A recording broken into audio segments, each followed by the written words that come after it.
ನೀನ್ ಈ ತರ ಪ್ರೀತಿಯಿಂದ ನನಗೆ ಹೆಲ್ಪ್ ಮಾಡ್ತಿದ್ರೆ ಆಫೀಸಲ್ಲೂ ಕೂಡ ನೀನು ನನ್ನ ಪಕ್ಕದಲ್ಲೇ ಇದ್ದ ಹಾಗೆ ಅನ್ಸುತ್ತೆ ಗೊತ್ತಾ.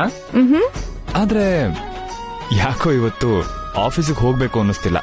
ದಿನ ಪೂರ್ತಿ ನಿನ್ ಜೊತೆನೇ ಇರ್ಬೇಕು ಅನ್ನಿಸ್ತಿದೆ. ಏನಂತ್ಯ? ತುಂಬಾ ಮುಖ್ಯವಾದ ಮೀಟಿಂಗ್ ಇದೆ ಅಂತ ನೀವೇ ಹೇಳಿದ್ರಿ, ಅದಕ್ಕೆ ಹೋಗೋದ್ ತಪ್ಪಿದ್ದಲ್ಲ ಅಂತೀನಿ. ಅದ್ರಲ್ಲೇನಿದೆ, ನಾನ್ ನಡೆಸ್ತಿರೋ ಮೀಟಿಂಗ್ ಅಲ್ವಾ, ನಾಳೆಗ್ ಪೋಸ್ಟ್ಪೋನ್ ಮಾಡ್ತೀನಿ.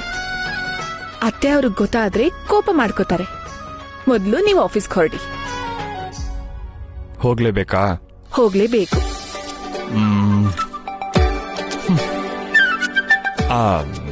ಒಂದು ಸಲ ಯೋಚನೆ ಮಾಡ್ಬಾರ್ದಾ ಪ್ಲೀಸ್? ಬಾಯ್, ನಡೀರಿ. ಹೆಂಡ್ತಿರೆಲ್ಲ ಹೀಗೇನೆ, ಗಂಡನ ಮೇಲೆ ಒಂಚೂರು ಕರುಣೆನೆ ತೋರ್ಸಲ್ಲ.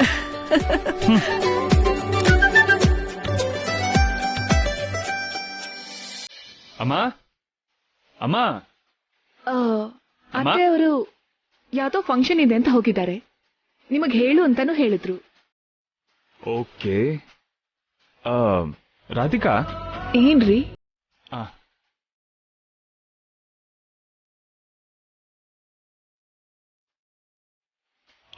ಇದ್ರಲ್ಲಿ 5 lakhs ಇದೆ. ನರೇಶ್ ಅಂತ ಒಬ್ಬ ಬರ್ತಾನೆ, ಅವನು ಕೊಟ್ಬಿಡು.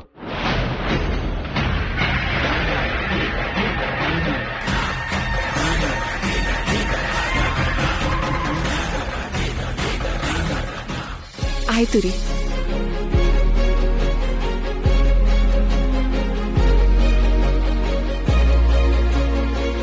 ಗಂಡ ಆಫೀಸಿಗೆ ಹೋಗುವಾಗ ಹೆಂಡತಿ ಎದುರುಗಡೆಗೆ ಬಂದ್ರೆ ಒಳ್ಳೇದಂತೆ. ಯಾರ್ ಹೇಳಿದ್ದು? ಆಫೀಸ್ ಸ್ಟಾಫ್ ಮಾತಾಡೋವಾಗ ಕೇಳಿಸ್ಕೊಂಡೆ.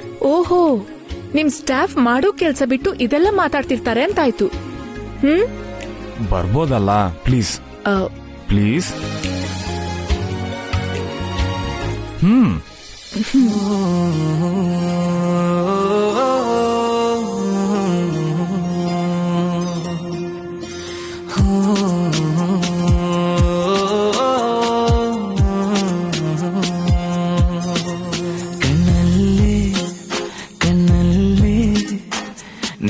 ಪ್ರೀತಿಸಿದೆ ನೋಡಿ, ಮನಸ್ಸಲ್ಲೇ ಮನಸ್ಸಲ್ಲೇ ಆರಾಧಿಸಿದೆ ನೋಡಿ.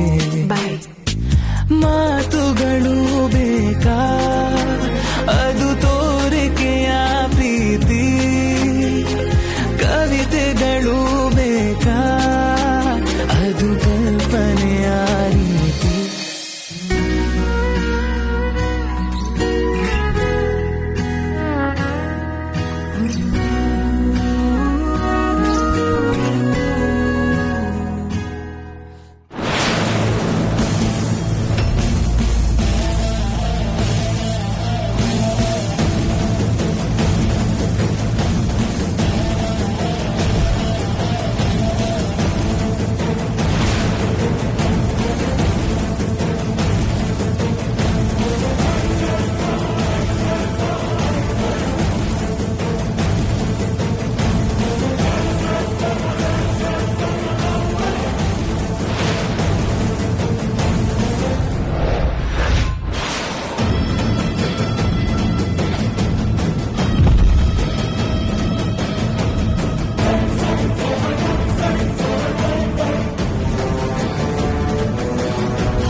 ಲಕ್ಷ್ಮೀದೇವಿ ಇಷ್ಟು ಬೇಗ ಕರುಣೆ ತೋರಿಸಿ ನನ್ನ ಕಷ್ಟ ಎಲ್ಲ ತೀರಿಸ್ತಾಳೆ ಅಂತ ಅನ್ಕೊಂಡಿರ್ಲಿಲ್ಲ.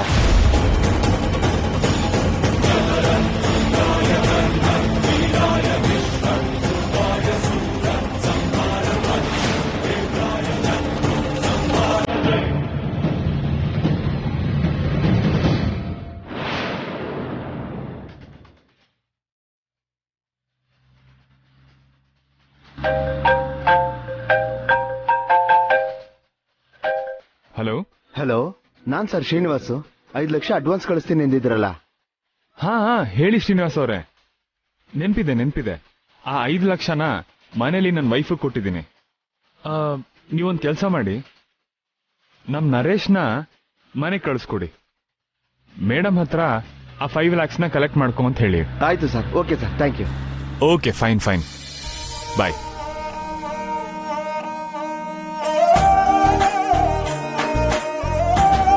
ಕಾಲ್ ರಾಧಿಕಾ.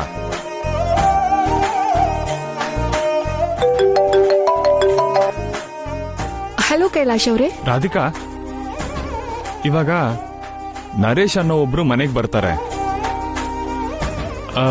ನಾನ್ ನಿಂಗೆ ಕೊಟ್ಟಿರೋ 5 ಲ್ಯಾಕ್ಸ್ನ ಅವ್ರು ಕೊಟ್ಟು ಕಳಿಸ್ಬಿಡು. ಆಯ್ತು, ಕೊಡ್ತೀನಿ. ಓಕೆ, ಬಾಯ್.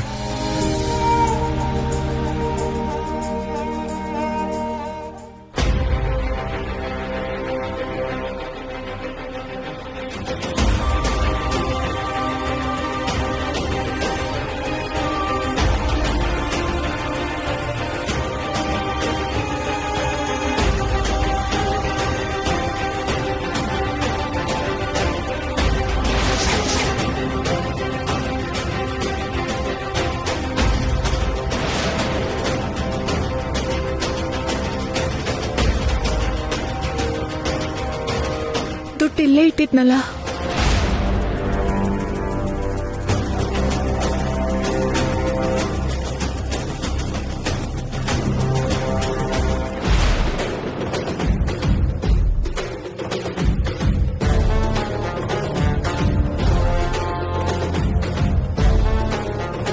₹1,00,000 ರಾಮದಾಸ್ಗೆ, 25,000 ಈಶ್ವರಣ್ಣಂಗೆ, 60,000 ಸೇಟುಗೆ, ಶ್ರೀನಿವಾಸ್ ಮೂರ್ತಿಗೆ 5,000, ಶಿವುಗೆ 6,000, ನಾಗುಂಗೆ 6,000, ವರಪ್ರಸಾದ್ಗೆ 3,000. ಬಾಕಿ ಎಲ್ಲ ತೀರಿ 90,000 ಮಿಕ್ಕುತ್ತೆ. ಅಂದ್ರೆ ಪ್ಯಾಕ್ ಆಟಕ್ಕೂ ಎಣ್ಣೆಗೂ ಒಂದಷ್ಟು ದಿನ ಯಾವ ಕೊರತೆನೂ ಇರಲ್ಲ ಅಂತಾಯ್ತು. ಅಯ್ಯೋ, ಆ ಪ್ರಕಾಶ್ ಒಬ್ಬ ಇದ್ದಾನಲ್ಲ, ಆ ಗೂಬೆ ಬೇರೆ 5,000 ಕೊಡ್ಬೇಕು.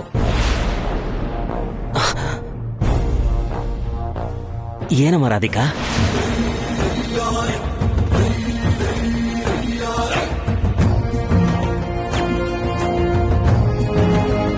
ಅಂಕಲ್, ಮರ್ಯಾದೆಯಾಗಿ ದುಡ್ಡು ತಗೊಂಡಿದ್ ಯಾರು ಅಂತ ಹೇಳಿ.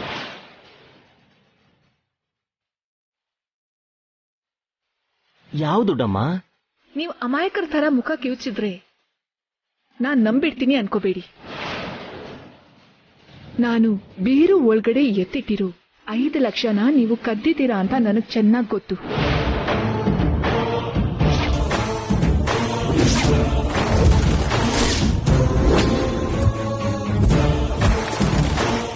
ಐದು ಲಕ್ಷನಾ? ಯಾವ 5 ಲಕ್ಷ? ಅದ್ರ ಬಗ್ಗೆ ನನ್ಗೇನು ಗೊತ್ತಿಲ್ಲಮ್ಮ. ಅಷ್ಟಕ್ಕೂ ನಿನ್ ಕಣ್ಣಿಗೆ ಹೇಗ್ ಕಾಣಿಸ್ತಿದ್ದೀನಿ ನಾನು? ನೀವಾಗ್ಲೇ ನನ್ ಬೆಡ್ರೂಮ್ ಇಂದ ಗಾಬರಿಯಿಂದ ಗಡಿ ಬಿಡಿಲಿ ಹೊರಗ್ ಬಂದಿದ್ದನ್ನ ನಾನ್ ನೋಡ್ದೆ.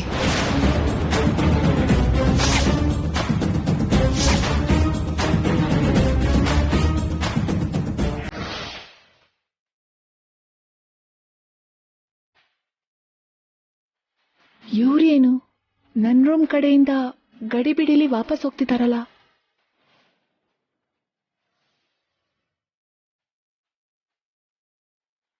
ನಿಜವಾಗ್ಲೂ ಆ ದುಡ್ಡನ್ನ ನಾನು ತಗೊಂಡಿಲ್ಲಮ್ಮ.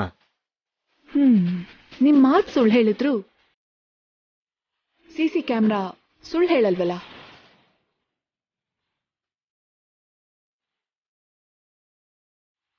ಬೆಡ್ರೂಮ್ ಆಚೆ ಸಿಸಿ ಕ್ಯಾಮ್ರಾ ಇದೆ. ಅದೆಲ್ಲ ಅತ್ತೆ ಅವ್ರಿಗೂ ಕೈಲಾಶ್ ಅವ್ರಿಗೂ ತೋರಿಸ್ತೀನಿ. ಅವ್ರಿಗೂ ಉತ್ತರನ ನೀವೇ ಹೇಳ್ಕೊಳ್ಳಿ.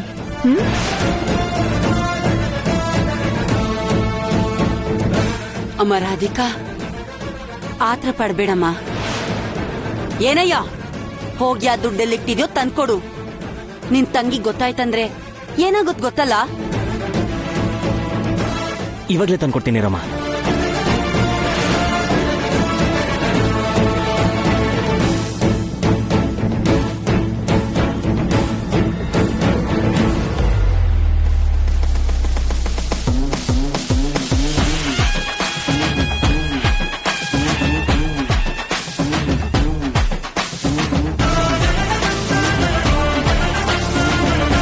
ಅಮ್ಮ ರಾಧಿಕಾ,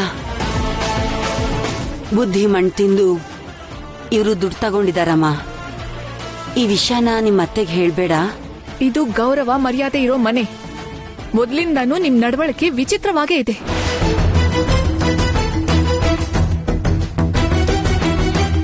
ಇದ್ರ ಬಗ್ಗೆ ನಾನೇನಾದ್ರೂ ಅತ್ತೆಗೆ ಹೇಳ್ದೆ ಹೋದ್ರೆ ನಾನೇ ತಪ್ಪು ಮಾಡಿದೀನಿ ಅನ್ಕೋತಾರೆ. ಇಷ್ಟು ದುಡ್ಡನ್ನ ಕಳ್ತನ ಮಾಡಿದ್ಮೇಲೂ ನಾನ್ ಹೇಗ್ ಸುಮ್ನೆ ಇರ್ಲಿ?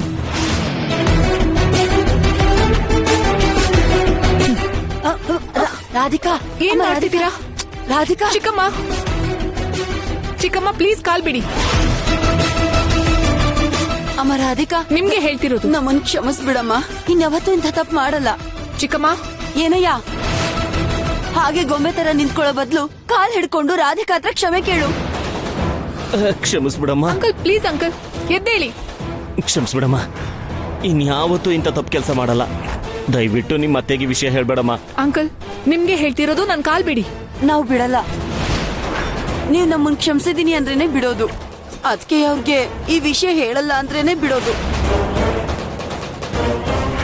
ಮೇಡಮ್, ಮೇಡಮ್, ಮೇಡಮ್, ಬರ್ತಿದ್ದೀನಿ. ಚಿಕ್ಕಮ್ಮ ಎದ್ದೇಳಿ. ಅಂಕಲ್ ಎದ್ದೇಳಿ ಅಂಕಲ್. ಸರಿ ಸರಿ, ಹೇಳಲ್ಲ.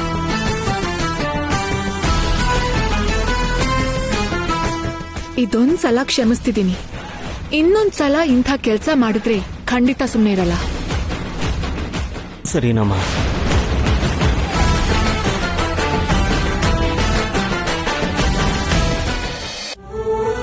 ಮೇಡಮ್, ಆಫೀಸ್ನಿಂದ ಕೈಲಾಶ್ ಸರ್ ಕಳ್ಸಿದ್ರು. ನರೇಶ್ ಅಲ್ವಾ ನಿಮ್ ಹೆಸರು? ಹೌದು ಮೇಡಮ್. ಸರಿ ಮೇಡಮ್, ಬರ್ತೀನಿ. ಓಕೆ.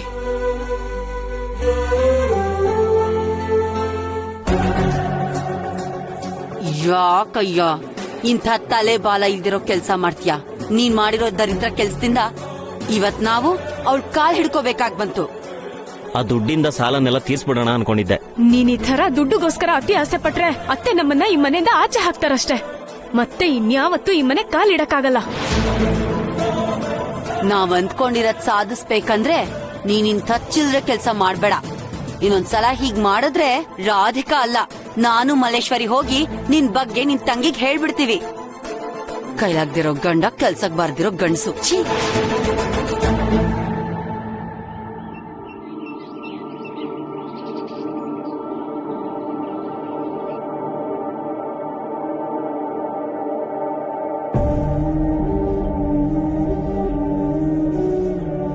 ಸ್ವಾಮಿ, ನನ್ ದೊಡ್ಡ ಮಗಳು ಅಳಿಯಂದ್ರು ಯಾವಾಗ್ಲೂ ಸಂತೋಷವಾಗಿರೋ ತರ ನೋಡ್ಕೋ ಸ್ವಾಮಿ. ಹಾಗೇನೆ ನನ್ ಚಿಕ್ಕ ಮಗಳಿಗೆ ಒಂದು ಒಳ್ಳೆ ಸಂಬಂಧ ತೋರಿಸಿ ಮದುವೆ ಆಗೋ ತರ ನೋಡ್ಕೋ ಸ್ವಾಮಿ. ನಾನ್ ನಿನ್ನ ಹತ್ರಕ್ ಬಂದ್ಬಿಟ್ರು ಸರಿ, ಯಾವಾಗ್ಲೂ ನನ್ನ ಕುಟುಂಬನ ನೀನೇ ಕಾಪಾಡಬೇಕು ಸ್ವಾಮಿ.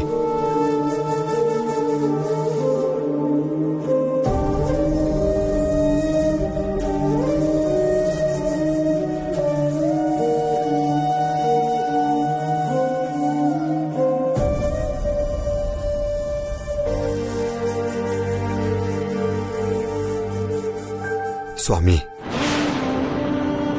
ಆ ಸೀತಾರಾಮಂಗೆ ಯಾವ ರೀತಿ ನೀನ್ ಯಾವಾಗ್ಲೂ ಆಧಾರವಾಗಿ ನಿಂತಿರ್ತೀಯೋ ಹಾಗೇನೆ ನನ್ ಮಗಳು ಅಳಿಯಂಗೂ ಕೂಡ ನೀನ್ ಆಧಾರವಾಗಿರ್ಬೇಕು ಸ್ವಾಮಿ.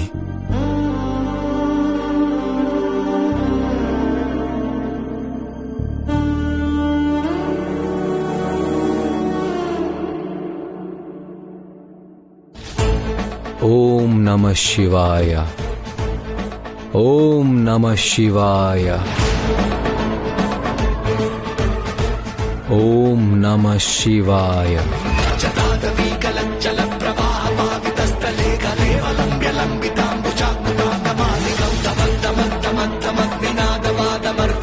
ಓಂ ನಮಃ ಶಿವಾಯ.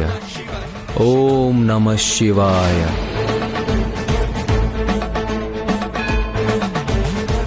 ಓಂ ನಮಃ ಶಿವಾಯ.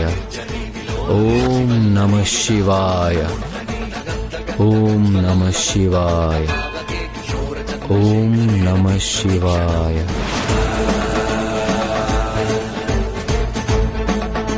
ಓಂ ನಮಃ ಶಿವಾಯ. ಏನಪ್ಪ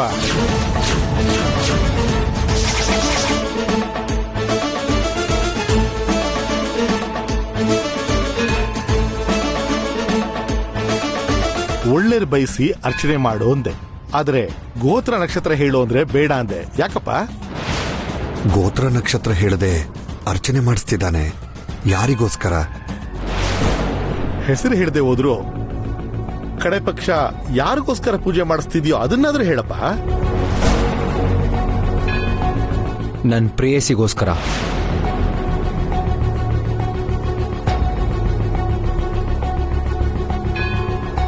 ಅಮರ್,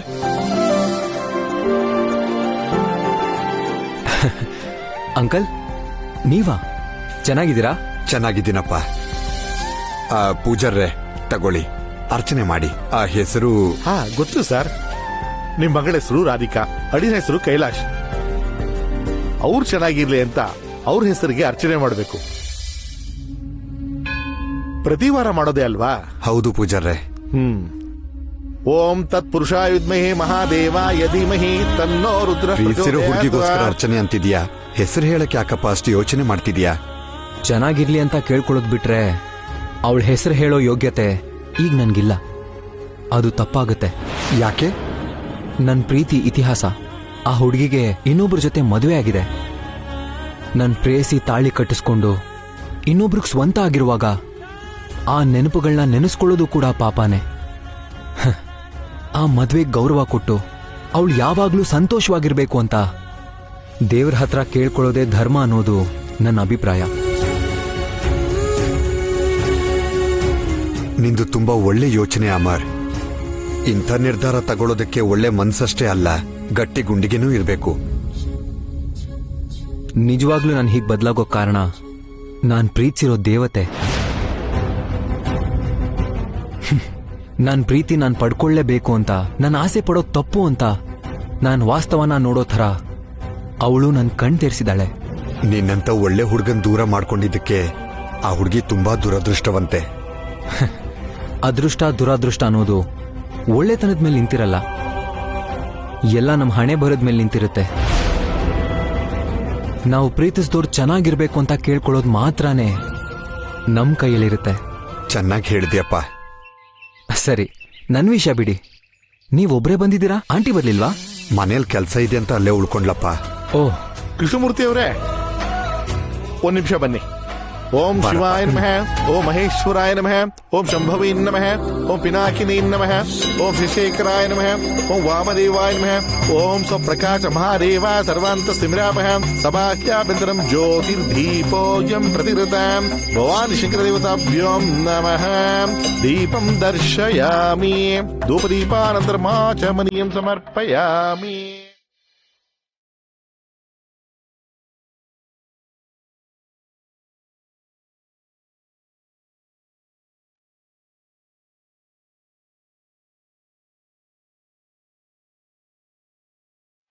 ಅಮರ್, ಒಂದ್ ನಿಮಿಷ.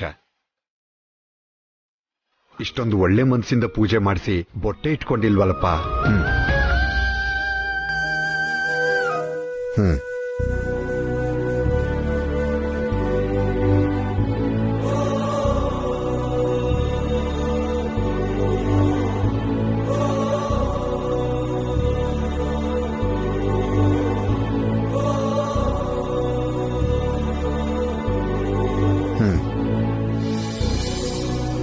ನೀನ್ ನಿಜವಾಗ್ಲೂ ಗ್ರೇಟ್ ಬಿಡಪ್ಪ. ಯಾಕಂಕಲ್?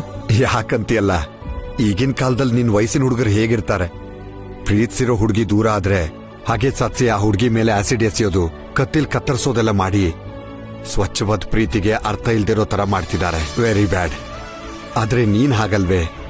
ನೀನ್ ಪ್ರೀತಿಸಿರೋ ಹುಡುಗಿ ಎಲ್ಲೇ ಇದ್ರು ಚೆನ್ನಾಗಿರ್ಬೇಕು ಅಂತ ದೇವ್ರತ್ರ ಕೇಳ್ಕೊತಿದ್ಯಾ. ಈ ಪ್ರೀತಿ ಅಂದ್ರೆ ಹಕ್ಕಲ್ಲ, ತ್ಯಾಗ. ಮನ್ಸುಗಳು ಬೆರೆತು ಪ್ರೀತಿ ಹುಟ್ಟಿದಾಗ ಪ್ರೀತಿಸಿರೋರು ದೂರ ಆದ್ರೂ ಅವರು ಚೆನ್ನಾಗಿರ್ಬೇಕು ಅನ್ನೋ ಭಾವನೆನೂ ಹುಟ್ಟಬೇಕು. ಅದೇ ನಿಜವಾದ ಪ್ರೀತಿ.